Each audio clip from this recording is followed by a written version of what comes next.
네, 코스피가요, 박스권에서 계속해서 7거래일 연속의 음봉을 나타내고 있습니다. 외국인이 2거래일 만에 1조 원 넘게 덜어내는 흐름을 나타냈고요. 코스닥 역시나 이제 21선을 넘어서서 하루 만에 61선까지 하락하는 흐름을 나타냈는데, 시장의 분위기가 이렇게 좋지 못하지만 뉴스에 반응을 하면서 오르는 몇몇 섹터가 있었습니다. 대표적으로 엔터, 컨텐츠, 카지노까지 볼 수 있었는데, 그래서 오늘은 좀 특별한 시간을 마련해 봤습니다. 계속해서 중요도를 높게 구체적인 이야기를 나눠볼 수 있는지 살펴봐야 될 것 같은데요. 집중 분석 특집 시간을 준비해봤고요. 김현용 현대차증권 연구위원과 함께 이야기 나눠보도록 하겠습니다. 위원님 안녕하십니까? 네, 안녕하십니까? 네.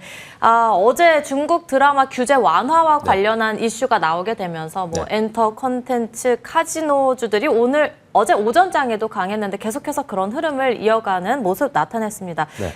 사실 근데 이 이슈가 나오기 전에 그야말로 전 세계를 강타했었던 이 캐대언 이슈가 나왔을 때, 그리고 여기에 더해서 또 호실적에 대한 이슈가 나왔을 때도 이미 강한 흐름을 나타냈었잖아요. 네네. 그렇다면 다시 이 중국에서의 한류가 재현될 수 있는 건지, 그리고 계속해서 치고 올라갈 만한 이슈가 있는 건지 상방 가능성 열려 있다고 보실까요?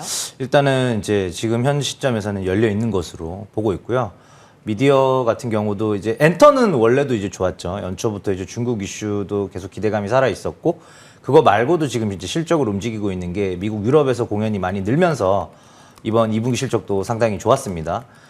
반면에 이제 드라마 제작사를 중심으로 한 미디어 종목들은 실적이 좀처럼 성장하지 못하는 모습, 즉 이런 한한령 해제에 따른 중국 플랫폼으로의 수출이 없다면 자체적으로 이제 K 드라마의 편성만 가지고는 이익이 가파르게 늘기는 어렵다라는 이제 공감대가 형성이 되면서 주가가 못 갔었는데, 그런 부분들이 이제 그저께 뉴스를 토대로 해서 조금씩 다시 물꼬를 트는 그림이고, 여전히 이제 10월 말 에이펙 정상회의까지는 한한령 해제에 대한 기대감이 열려 있기 때문에 지금은 드라마를 비롯한 미디어 기업들도 모멘텀 플레이를 충분히 이제 할 수 있는 공간이 나오고 있는 상황입니다. 연초부터 좋았었던 엔터, 그리고 2분기 호실적까지 좋았던 엔터를 강조를 해주셨는데, 반면에 미디어 쪽은 좀 주가가 오를 만한 제대로 된 모멘텀이 없었는데 어제 이슈로 인해서 좀 말랑말랑하게 올라가는 흐름을 나타냈던 거고요. 맞습니다. 엔터주 굉장히 긍정적으로 말씀을 해주셨고, 위원님께서 지속해서 BTS 관련한 하이브를 또 언급을 해주신 바가 있었는데, 엔터라고 한다면 대표적으로 또 블랙핑크 관련해서 YG 엔터테인먼트와 함께 비교해 볼 수 있잖아요. 맞습니다. 그렇다면 빌보드에 대한 부분보다도 또 앨범 판매량이 우리나라는 워낙에 중요하기 때문에 이 부분 놓칠 수가 없는데, 블랙핑크가 이제 또 앨범을 출시하게 됩니다. 그럼 그때부터 더 제대로 효과를 받는 게 아닌지, 그럼에도 불구하고 여전히 하이브를 외쳐주시는 걸까요? 일단은 이제 YG 같은 경우가 올해 연초부터 보면은 주가 상승률이 제일 좋았어요. 그만큼 이 블랙핑크에 대한 기대감, 그리고 또 중국 한한령이 이제 해제가 됐을 경우에 이런 빅뱅 완전체 공연 재개를 비롯해서 블랙핑크가 중국에서 대규모 공연을 한 적은 없지만 언제든 할 수 있는 그런 글로벌 아티스트지 않습니까? 그런 기대감들이 반영되면서 주가가 좀 먼저 갔다, 이렇게 이제 보시면 될 것 같아요. 그래서 현 시점에서 본다면 이제 여러 가지 이제 방시혁 의장 이슈나, 그 다음에 또 실적 관련해서도 BTS의 월드 투어 같은 경우가 올해 말 정도부터는 기대를 했었던 게 한번 밀렸잖아요. 큰 연기는 아니지만 일단은 내년 봄 앨범 발매로 어느 정도 결정이 되면서 그 시점이, 실적이 대폭 증가하는 시점이 좀 뒤로 밀리면서 하이브 주가가 좀 지지부진했었기 때문에 현재 시점에서는 하이브의 주가 상승폭이 가장 클 것으로 지금 예상을 하고 있습니다. 주가 상승률이 가장 높았었던 YG 엔터테인먼트에 대해서는 다소 선반영의 측면으로 말씀을 해주신 거고, 하이브는 악재로 밀렸다면, 그렇다면 지금 시점에서 이제는 주가 상승률이 조금은 더 높지 않겠냐라는 말씀을 해주신 거죠. 네, 맞습니다. 자, 그렇다면 이렇게 이슈로 흔들렸던, 움직였던 긍정적인 방향으로 움직였었던 엔터를 봤다면 이제는 또 뉴스에 반응하는 게임주도 봐야 될 것 네. 같습니다. 왜냐하면 오늘은 이 독일에서 개막하는 맞습니다. 게임스컴이 열리게 되는데 네. 시장에서는 크래프톤 관련한 이야기 굉장히 많이 나오고 맞습니다. 있고요. 그리고 최근에 많이 흔들렸었던 펄어비스가 또 굉장히 많이 거론되고 있는데 그렇다면 관전 포인트는 어떻게 두는 게 좋을까요? 우선 이제 글로벌 최대 게임쇼인 게임스컴이 오늘부터 이제 개막이 됐고 어제 이제 오프닝 라이브에서 이제 국내 게임사들도 뭐 크래프톤, 펄어비스, NC소프트, 넷마블 등이 직간접적으로 뭐 직접 이제 참가를 한 기업들도 있지만 이제 영상으로 또 참가를 한 부분들도 있고요. 그런 부분들이 일단 게임주들에 대한 이제 기대감을 재점화시키는 상황입니다. 무슨 말씀이냐면 이제 게임주가 극히 일부 종목들, 가령 크래프톤 정도를 빼고는 주가가 지난 1년간 매우 저조했죠.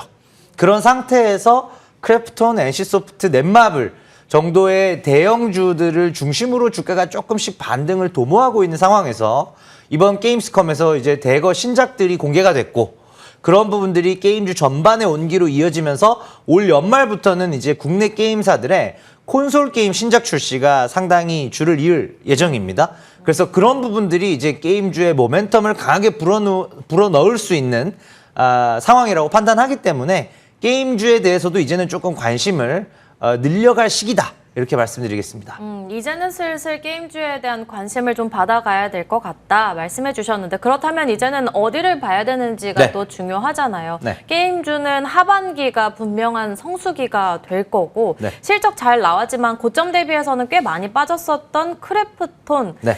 실망스러웠지만 그래도 이슈 때문에 가는 건지 궁금하고요. 결과적으로 올라와주는 펄어비스를 봐야 되는 건지 뭐 그 외에도 게임주로는 넷마블이라든지 NC소프트 같은 종목들도 있는데 네. 어디를 눈여겨보는 게 좋을까요? 지금은 넷마블 가장 선호하고요.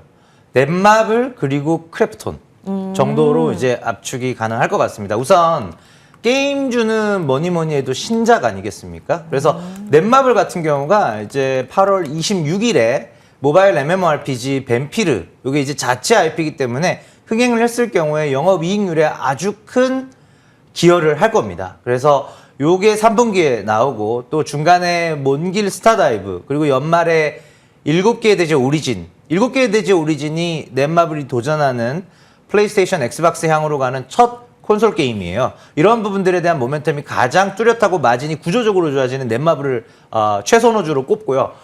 크래프톤 같은 경우에도 이제 고점 대비 약 20%의 가파른 조정을 2분기 실적 부진으로 인해서 좀 겪었고 이런 조정이 끝난 상태에서 이제 게임스컴에 대한 기대감 그리고 전일 이제 전야제에서 게임스컴 전야제에서 크래프톤 그 인조이라는 신작에 대한 컨텐츠 보강 첫 DLC가 나왔죠. 이런 부분들이 이제 잘 이루어지면서 하반기에 그러면 기존의 캐시카우인 PUBG, 배틀그라운드의 이익이 올라오는 게 확인이 될 것 같고 그게 기대가 되고 그런 상태에서 이제 인조이 좋아지고 내년 상반기에 뭐 블랙버짓이 됐건 이제 서브노티카 2가 됐건 콘솔 게임 신작이 또 하나 나오는 게 있습니다. 그래서 그런 부분들에 대한 기대감으로 자연스럽게 연결이 되는 종목이 지금 말씀드린 두 종목이다. 이렇게 보고 있습니다. 네, 무조건 게임주는 돈을 좀 벌어야 될 것 같은데 신작에 대한 기대감이 있는 넷마블 언급해 주셨고 또 고점 대비해서는 20% 넘게 밀렸었던 역시나 신작에 대한 기대감 갖고 있는 크래프톤 이렇게 두 종목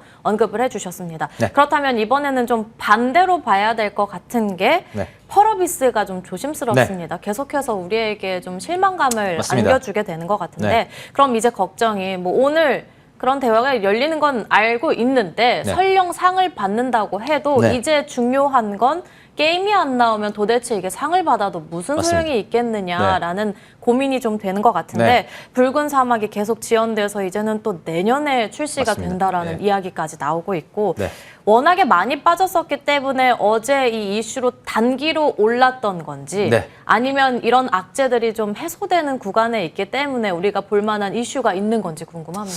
일단은 펄어비스는 이 트레이딩 관점에서 많은 투자자분들이 접근을 하고 계신 상황입니다. 그래서 여러 번 이제 붉은 사막 출시가 연기되면서 투자자들의 신뢰도 자체는 지금 낮은 상황이에요. 다만 주가 자체는 2만 원 후반, 3만 원 초반에서는 출시 이전에 팔고 나오겠다. 지금 사서 출시 이전에 팔고 나오면 된다.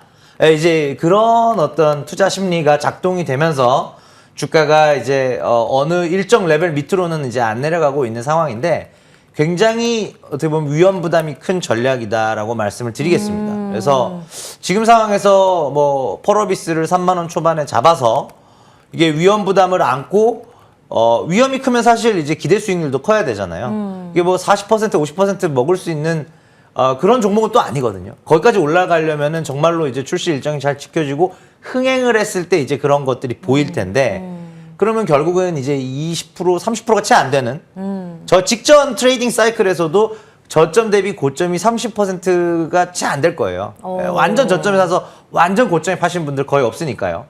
그래서 이제 그런 부분들이 저는 이제 펄어비스를 보기보다는 그러니까 이제 일주일 전에 급락이 나왔잖아요. 네. 그 이전부터도 펄어비스는 조금 위험해 보인다.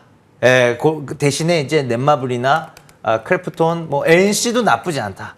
다시 레거시 옛날 게임주들이 지금 좋아지는 구간에 있다. 저는 이제 그런 의견을 계속 유지를 하고 있습니다. 그래서 펄어비스는 이제 그런 출시 일정이 어느 정도 확실히 잡힐 때까지는 저는 접근은 조금 어려운 종목이 아닌가 그렇게 보고 있습니다. 완전히 이거 뭐 하이리스크 로우 리턴이 되는 것 같은데 네. 신뢰도가 굉장히 많이 떨어진 펄어비스에 대해서 주가는 뭐 출시 이전에 사고 이슈에 좀 팔겠다라는 네. 측면에서만 바라볼 수 있는 것 같고 위험 부담 굉장히 높기 때문에 펄어비스보다는 앞서 말씀해 주셨던 두 종목 넷마블이라든지 뭐 크래프톤 그리고 여기에 더해서 NC소프트까지도 나쁘지는 네. 않다라고 말씀을 해주셨습니다.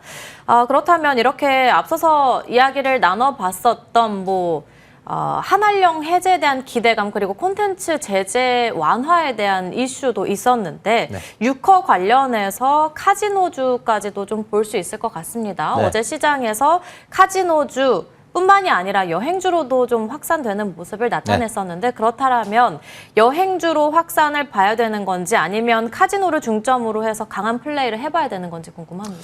일단은 이제 보유하고 계셨던 상황이라면 카지노를 조금 더 들고 가셔도 됩니다. 왜냐하면 3분기 초입인 7월 실적까지도 선행지표인 드롭액이 7에서 뭐 12% 범위에서 여러 종목들이 다 일제히 드롭액이 성장하고 있는 모습이 보여지면서 특히 인바운드, 입국자 수 증가, 특히 또 중국인 입국자 수가 증가하는 것에 수혜를 받고 있구나 이렇게 이제 보시면 되겠고요. 다만 이제 카지노 기업 같은 경우에는 매 월별 실적이 나오기 때문에 8월과 9월의 동향을 조금 이제 봐야 되는 상황이고 제가 보유하고 계시면 계속 가져가도 된다. 이 말은 주가가 워낙 급등을 했지 않습니까? 그래서 신규 매수로 진입하기에는 밸류에이션 부담이 있다는 뜻입니다.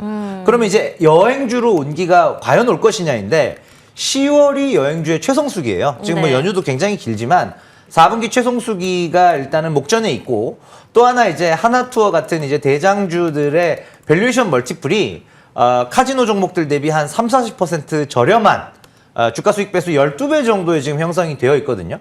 그렇기 때문에 여행주로도 연말까지의 투자 시계로 본다면 온기가 올 수 있다고 생각을 하고 있습니다. 여행주로 온기가 퍼질까에 대해서는 연말까지 시기 적절하다 말씀해 주셨고 보유자라면 카지노는 홀딩 다만 8월달, 9월달의 월별 동향은 좀 봐야 될 것 같고 신규 밸류에이션 측면에서는 다소 부담이 될 수는 있다 말씀해 주셨습니다. 그렇다면 마무리는 저희가 네카오를 좀 봐야 될 것 같은데 네. 왜냐하면 이쪽 역시나 이슈가 계속해서 나오는 쪽이거든요. 네. 다음 주에 서클 경영진 그리고 카카오페이와 면담을 갖는다는 이슈가 나오기도 했습니다. 네. 그리고 여당을 중심으로 해서 정책적인 뒷받침이 계속해서 되고 있고 그렇다면 카카오페이 그리고 카카오뱅크를 이렇게 볼 수가 있을 네. 거고요. 반면에 네이버의 경우에는 뭐 웹툰이라든지 쇼핑 서비스 확대라는 모멘텀이 있을 텐데 네. 이제는 네이버, 카카오 둘을 좀 나눠봐야 되는 건지 그렇다면 어느 쪽이 더 매력적이라고 보시는지까지 궁금합니다. 일단은 큰 틀에서 정책 수혜로 둘 다 좋은 게 맞고요.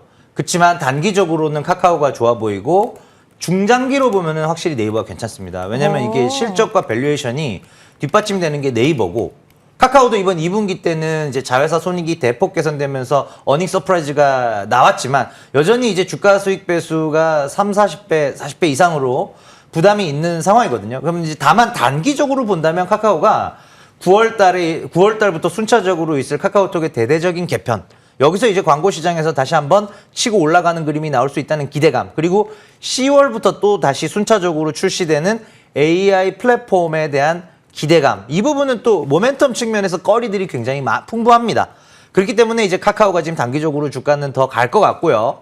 네이버의 경우에는 그런 소위 뭐 큰 이벤트들은 없어요. 그리고 또 최근에 스페인 왈라팝을 인수한 것도 투자 심리 측면에서 부정적으로 작용을 했습니다만, 전년 동기 대비 매출과 이익 성장이 두 자릿수가 아주 안정적으로 나오고 있는 상황에서 AI 서비스인 브리핑, AI 브리핑 서비스가 검색 쿼리에 약 20%까지 연말로 보면 지금 8%인데요. 연말로 보면 20%까지 치고 올라가면서 AI 서비스에서도 잘 시장을 리딩하고 있고, 그런 상황에서 커머스나 웹툰을 중심으로 캐시카우, 돈을 잘 버는구나, 이익이 성장하는구나, 이 관점에서 보면은 중장기적으로는 네이버를 추천드리고 있습니다. 정책적으로 두 종목 모두 좋은 거는 맞겠고 투자 성향에 따라서 좀 달리 볼 수 있는 것 같은데, 네. 단기로 봤을 때는 카카오, 그리고 중장기로 봤을 때는 큼지막한 이벤트가 나온다고 하기보다는 계속해서 이익 성장 구간에 와 있는 네이버 볼 수 있겠다라고 정리를 해주셨습니다. 지금까지 집중 분석 특집 시간이었고요. 지금까지 김현용 현대차증권 연구위원과 함께 이야기 나눠봤습니다. 오늘 말씀 감사합니다. 감사합니다.